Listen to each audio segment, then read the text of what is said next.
I forgot how grim the titles of my books were, so thank you for reminding me that. And Catherine, in particular, when she wrote, asked me to open with a very brief outline of why I'm standing here today, a kind of, I guess, more or less an anecdotal biographical introduction to what will be the talk. So I grew up in Calcutta, which is a city in eastern India. Some of you will know this. Back in a different century. So this is late 1990s, a very different city to what it is now. And like many young people growing up in Calcutta, I just kind of drifted into going to university and doing English literature. I didn't particularly plan to do it, like, many people of that age. And then I worked as a journalist, a reporter for 3 years.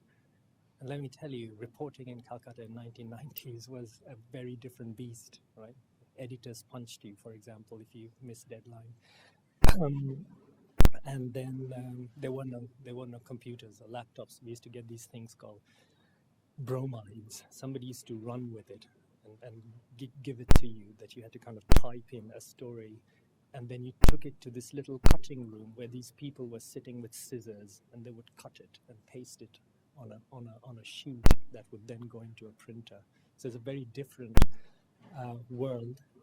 And then, more or less by accident, these people decided to, actually they're neighbors of the Rhodes House, they decided to give me some money to come to Oxford for reasons I still don't understand. Right? It's a series of more or less unfortunate mistakes on their part.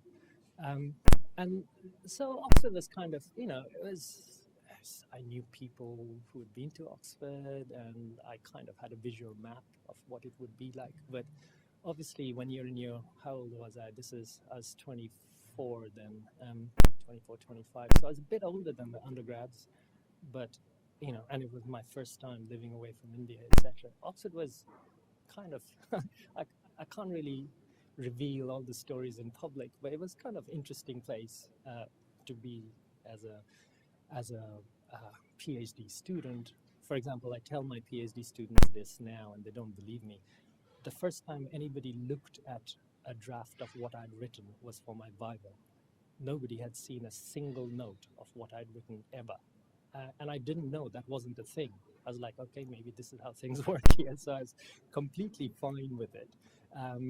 And people who examined me are now good friends, and so on and so forth. So I guess then I went on to kind of, again, by a series of completely unplanned things, to teach at Newcastle and then at Warwick University for about 20 years, and then now back in Oxford. So I guess the two things, and this is what I tell, again, particularly my PhD students, is the kind of two things I learned from my non-academic life. One is there is no such thing as a perfect copy. So a lot of my PhD students are understandably anxious about, the need to get their piece of writing and research absolutely right in the limited time and space they have. And I keep telling them, do the best you can, but this is not going to be the last word on what you're writing. Just live with it, be at ease with it. I used to get, as I said, editors used to hit me on the head for making mistakes. So that world is gone, but don't be anxious about producing the perfect piece of work. It's just, that's not something that you're here for. You're here to produce excellent work, but that excellence has a kind of limit to it. 3 years, 4 years, whatever the case might be, so on and so forth. That's one. And the other thing is, I suppose, working in between institutions gives you a kind of perspective on how organizations work. Sometimes when we are working in one institution for a very long time, both its problems and its opportunities get magnified. So oftentimes you kind of burrow away yourself, saying there's nothing worse in life than being trapped in an Oxford University meeting. And that's kind of partially true, but when you've been in other situations, it gives you a kind of comparison about how institutions work. So those two things, I suppose, were something that I still will tell all all research students and indeed colleagues. I get into trouble for sharing this with colleagues. I say, yeah, it's bad, but it's not that bad. And they always go, what do you know? Which is a fair question. But I guess that's, and then, kind of over this particular piece of research. So the advantage, I suppose, of me taking that particular journey has been I'd always worked on, broadly speaking, popular culture and literature.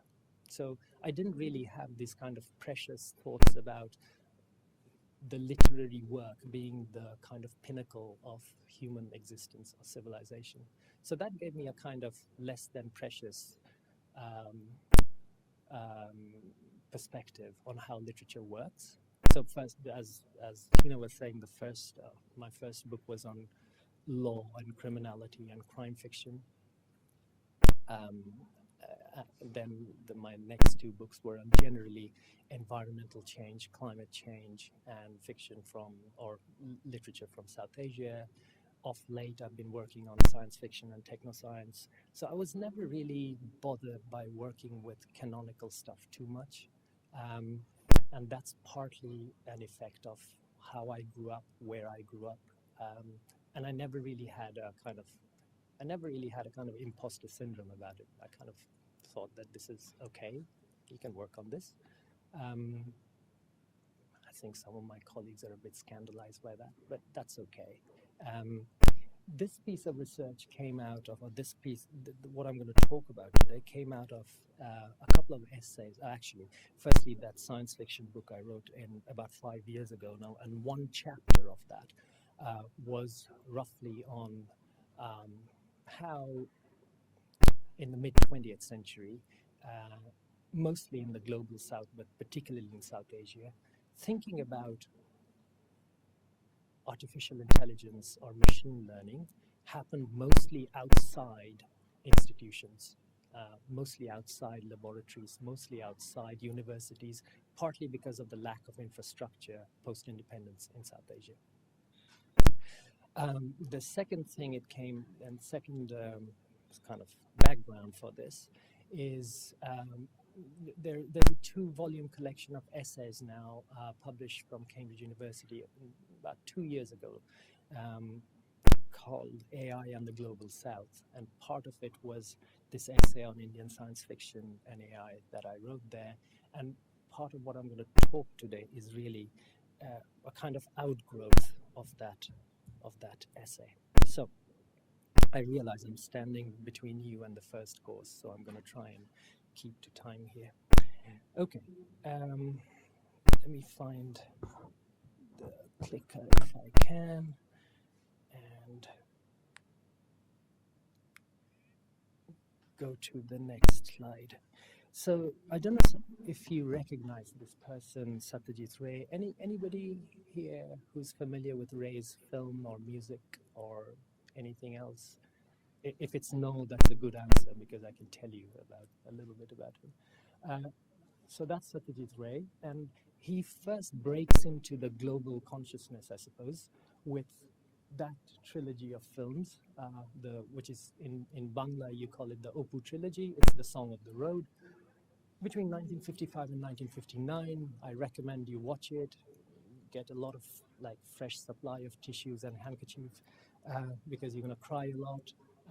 Particularly after the end of the first film, but they're mostly shot in those 3 films. They're mostly made on very limited budget.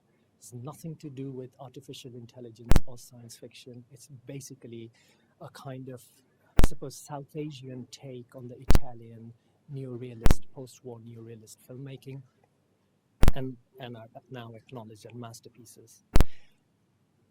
But about 2 years, 2 years after he finishes making these films, he starts editing this effectively children's magazine called Sandesh, which roughly, Sandesh is a kind of, if you ever go to Calcutta, people are forever trying to feed you sweets. You can't walk in Calcutta, and if somebody will ask you to eat some kind of Bengali sweet that is utterly bad for you, but delicious nonetheless.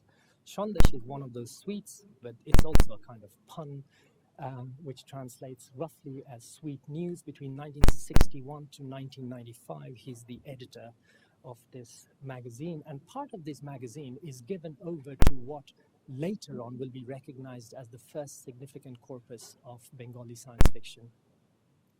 Now, I should add that Ray is not the only person doing this in India at that time, or even in Bengal at that time. There's a cluster of really remarkable writers, writing in Tamil, Marathi, Bengali, of course, and increasingly in English, who are trying out ideas that don't necessarily have a home in South Asia at that time, precisely because of the lack of institutional infrastructures that I was alluding to earlier, and I'll come back to that point. But Shondesh is Ray's baby.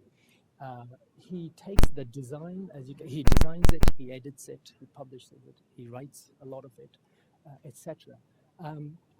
And he draws partly on the work of his father, Shukumar Ray, who was born towards in the 1880s, died very young, but was one of those late Victorian figures who moved easily between science and humanities. So he's a writer, he's a poet, he's a photographer, a biologist, a chemist, so on and so forth, and he remains a really decisive presence in Ray's life, particularly in his capacity as a book designer.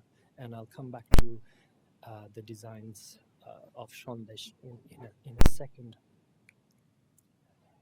So in one of the editions of Shondesh in 1961, we find this story called Bomjatri Dari, a story that I'll return to in a second. You can see his not just his book design, but his drawing there. That will become a signature of Ray's stories. Ray wrote about 40 of the Shonku stories between 1961 and 1995, so it's really a life's project. He builds that character on a late Victorian, early 20th century science fiction character called Professor Challenger by Arthur Conan Doyle. Are there any Sherlock Holmes fans here, or people? So that's the Conan Doyle I'm talking about. Conan Doyle is also a science fiction writer, and he has this series of Professor Challenger stories. But Ray turns the Professor Challenger model with a particular South Asian inflection. For instance, Shonku is a devoutly religious scientist. He's also stridently anti-colonial, and part of what that story cycle over 40 years will do is to think about what that means to yoke those contradictions, what it means to yoke them together. I'll come back to this story in a second. Now, notice the period that Ray is writing in. So roughly, he remains a filmmaker throughout this period also, but his main literary output can be found in Shondesh. So roughly late 1950s to 1990s. Now, I don't need to explain this particular bit of history, but I'll do it very briefly anyway. So the first 2 or 3 decades when Ray turns to literature, a very different set of languages, specialists, institutions are getting involved in what we now call, of course, the first wave of AI research. You'll recognize the photos here, no doubt. The 3 conferences held in US and Britain in the 1950s. So the session on learning machines in LA, 1955, summer research project on artificial intelligence at Dartmouth College, 1956, the mechanization of thought process at the BNPL, 1958. Now, obviously, there you see a very, very different concentration of expertise, institutions, and research turning to the question of artificial intelligence. roughly speaking, again, this won't be news to you for those of you working in the area, and many of you are. The four first wave AI features, this is Brian Cantwell-Smith's, someone whose work you may well be familiar with. And Cantwell-Smith writes in 2019, The Promise of Artificial Intelligence, that for those 3-4 decades, obviously AI research, gathers momentum, reaches many different areas of scientific and technological experiments and so on and thought. But there are four key underlying assumptions that you might say is common to all of those research activities, and they have to do with the relationship between reason and thought. That's the first point. Reason, thought, and logic. They have to do with assumptions about perception. They have to do with perceptions or assumptions about the particularly formal ontology of the world, as Smith points out in that final final quote there.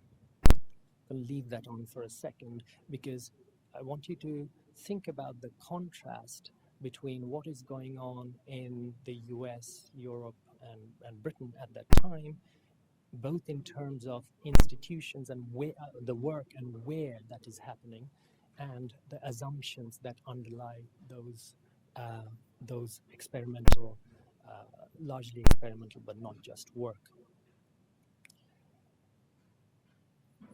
So for Cantwell-Smith, that first 30 years, roughly speaking, 30 or 35 years of all the AI, what he calls the first wave research, first wave AI research going on into these decades, they have many generative thoughts and actions, but there are also four underlying problems he identifies, and these he calls them a series of gaps here.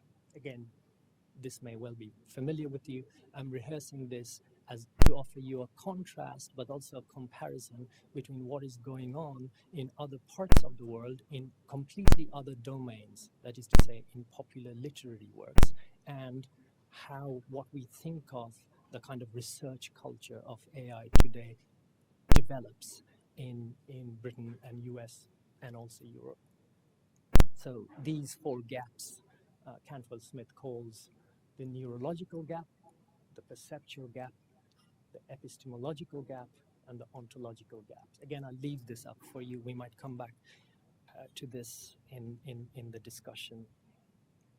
So one of the things that he argues, he and many of his colleagues argue, particularly people who are working in philosophy as well as in AI research, is that those gaps structure not just the first wave of AI research, but also leaves a certain kind of legacy for the second wave that takes off in the 1990s.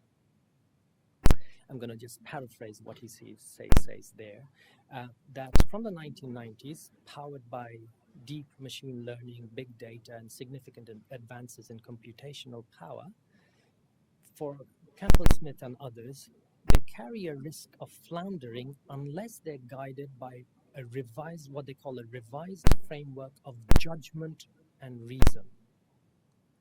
So the first judgment, Smith calls, an overarching systematic capacity for commitment, involving the whole commitment of a whole system to a whole world.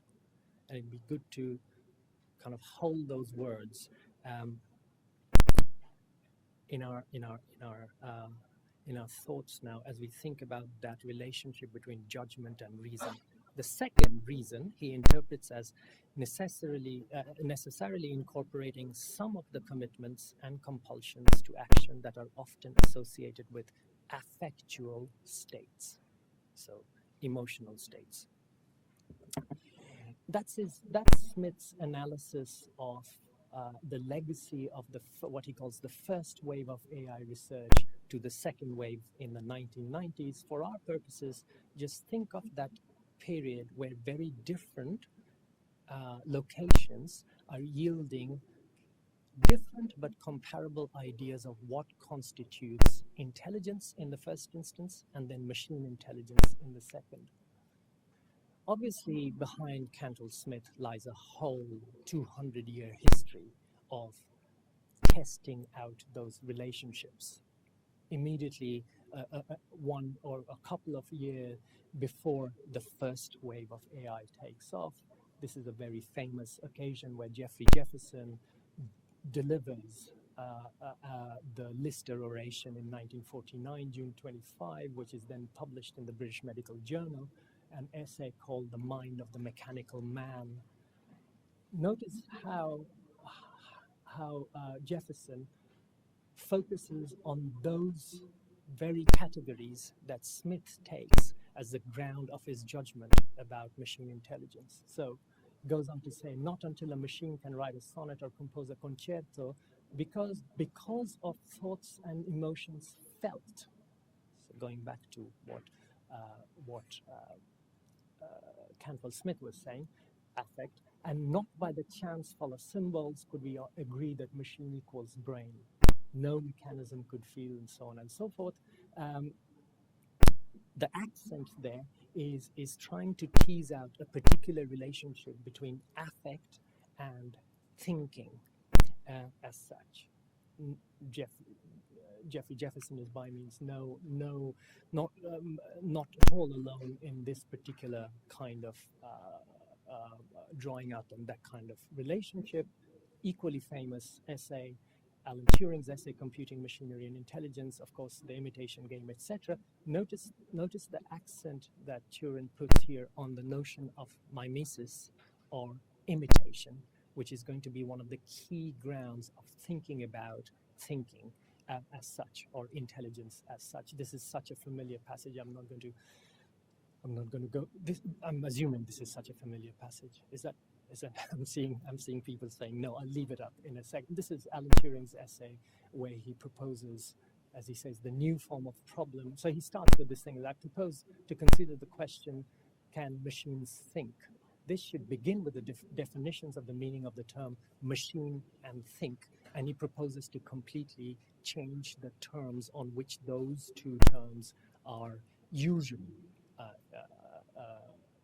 thought of. And then he goes on to say the new form of this problem of machine thinking can be described in terms of a game which we will call the imitation game. I'm particularly interested in the status accorded to imitation or mimetic thinking in terms of the next term that you're going to see, which is language, going back to 100 years before the Lister moment and the Turing moment.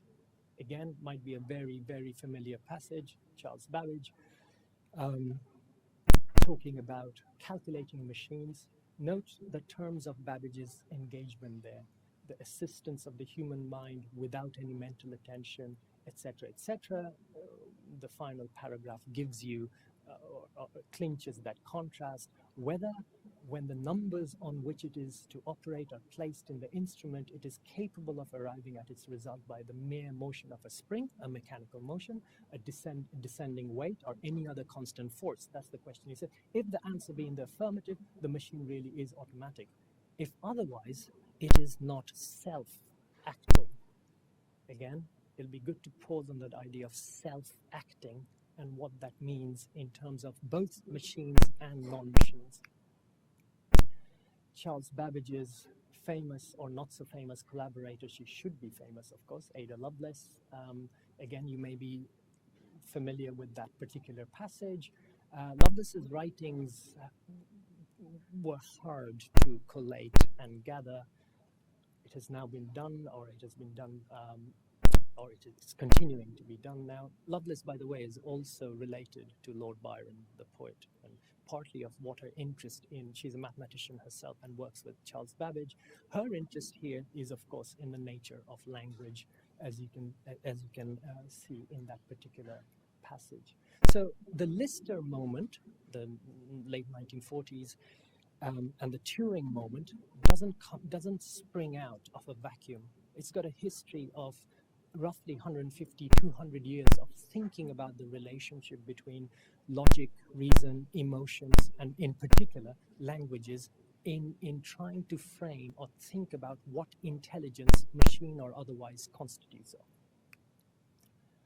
Now, when we think about those two domains, the one of really popular cultural science fiction in South Asia and institutional research into, or by and large scientific but also philosophical research into intelligence as such, which has a history of 200 odd years but really constellates in the mid 20th century, we're immediately struck by the kind of absent institutional mediation in the mid 20th century, which is to say, in South Asia, there is no comparable growth, institutionally speaking, in AI thinking. And part of our would be entitled to ask why that is the case.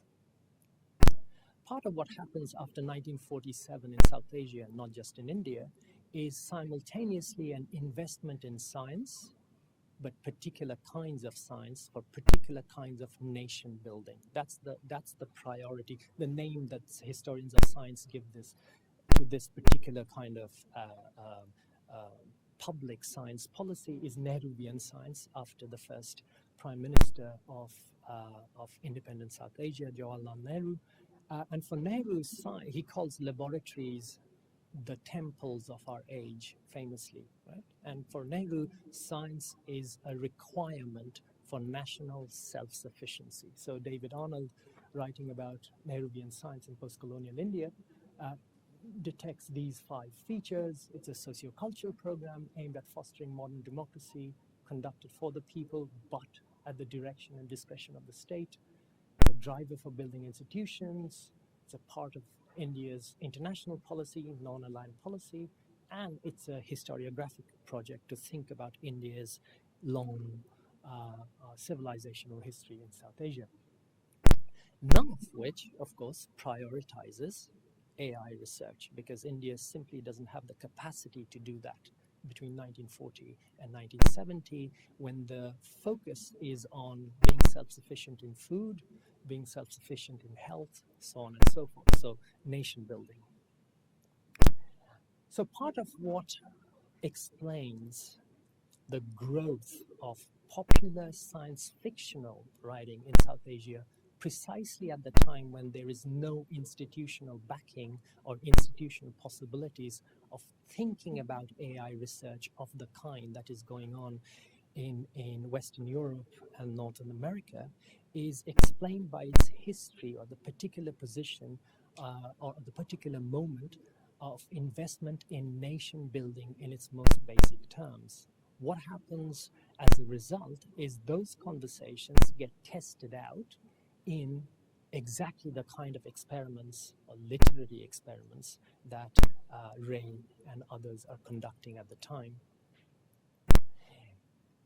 You'll notice the recurrence of the problem of language and affect being the 2 keystones of what Cantwell Smith and others talks about in being the gaps in first wave AI research.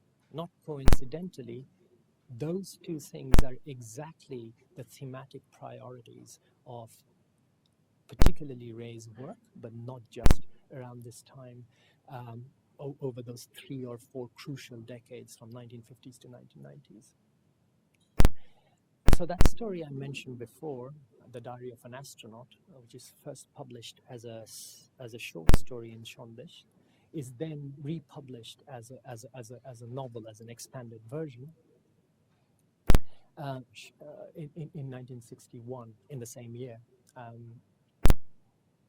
And the whole story really is the problem of of Shonku the scientist trying to figure out how a machine that he has built is self-learning a language that he hasn't programmed. He doesn't understand why this is happening. So this particular machine, which he calls Vidushekha, has suddenly not only learned to speak well, I say suddenly, over the course of a trip to Mars, is not only learn to speak, but also display things like irritation. So, for example, he's impatient with the kind of the kind of tasks he's been put to by Shonku, so that final lines in that first passage, Prahlad, who is the other astronaut, laughs at the way he pronounces each word, which annoys Vidushek on no end. I have seen him stamp his metallic feet in protest, makes the same groaning noise. And Shonku can't really, he puzzles at this idea, why, how? Okay, so there's a problem of language, but how is this machine groaning? What's going on in there? He hasn't programmed it that way. Further on in the story, amazed, Shonku realizes the machine has learned to speak a particular language associated with the Indian epic Mahabharata over there, and then later also Shakespearean English. Again, he has no idea about how the machine is learning to do this because it is beyond, he hasn't done anything to program that. The story goes on when about Vidushekar making a particular kind of intervention on that trip. So language and affect, language and emotions coming into a sense of making a kind of what you might call an ethical judgment. And that's how the story really ends. In the same year, Shonku, Ray publishes another story called Professor Shonku or Robu, about another machine built by Shonku. And that first paragraph, quite early on in the story, is actually a kind of Jeffersonian list about what a machine cannot do. Shonku explains, naturally, Robu cannot do a lot of things humans can. It cannot feel joy or pain, anger or envy. It merely works and answers questions. He's in for a nasty shock because what happens is when he goes to Heidelberg to display his machine, it turns out that none of those things are true. Robu comes to face with this German scientist called Borgelt, who claims that he has already patented a machine which does exactly what Ray's machine does. I keep saying Ray's, Shonku's machine does. They both look very similar, Ray and Shonku, so I get confused. But, and Shonku is disappointed. He's about to go back to India without demonstrating his machine. Then there's this dramatic encounter in the laboratory space, which is not coincidental. I'll come back to the importance of laboratory spaces later. And it turns out the Borgel, the scientist that he was talking to, is actually Borgel, the machine that has been designed by the scientist who has taken over the place of the scientist. Again, look at, and the only way this has been intuited is by Robu, is by Shonku's own machine, who turns out can feel joy, pain, anger, envy, and intuit and execute his judgment. It ends with this horrific scene where Borgel's head is destroyed by Shonku, revealing, of course, a mass of by Robu, revealing a mass of electric wires, etc. But again, the whole burden of the story is really the amazement of the scientist, Shonku, because he simply cannot puzzle out how his machine has learned to do, to kind of not just act, but exercise certain kinds of judgment that he is not programmed. And the entire story cycle carries on as such. We never really know how the machine has learned what it has learned. Shonku's the Satyajit Ray stories carry on, as I said, for about 40 years. And what is increasingly evident is that over those 40 years, the key questions that are being asked about, I suppose, not just the technology, but the philosophy and the ethics and the language and the technical capacities and indeed what defines intelligence, in the decades of 1950s, 60s, 70s, perhaps even 80s in North America and Europe are being conducted in a very different language and a very different format in other parts of the world, precisely because of the institutional weaknesses there. So I suppose in terms of how are we doing for time, are we good for time? How soon? 1 minute, 2 minutes? 2 minutes, excellent. What I'm going to, because not all of you will be familiar with the stories or will have the chance to become familiar with the stories, what I'm going to leave you with are 5 thoughts arising out of those different histories of thinking about thinking or thinking about AI. The first is the assumptions all of us are carrying about the differences, disciplinary and otherwise, between the sciences, and I've said humanities there, but you could distill it down to literature, have grown from, are relatively recent. And they grow from histories of institutions and disciplinary histories, notably those of the research university. There's a very different topic there, a different talk there, to think about the role of the research university in, or thinking about research in literature itself, but that's for another day. When you think of AI as a global story rather than a story of a particular kind of research or technology that develops at particular parts of the world, the entanglements between the diverse ways of knowing are immediately revealed. Key to those modes are the questions regarding language, thought, emotions, and scripts. In short, I've said technologia there, going back to the Greek roots of the word technology. Technologia, of course, is the art of writing, right? Techne, art, logia, writing, and the persistence of that thought down the centuries in our assumptions about how technology and how those assumptions change. That mechanism becomes revealed. Third, literature in general and SF in particular is a crucial, often overlooked part of this global story. Fourth, investment in scientific and technological institutions in the global south was difficult in the very decades that science fiction takes off in those parts of the world.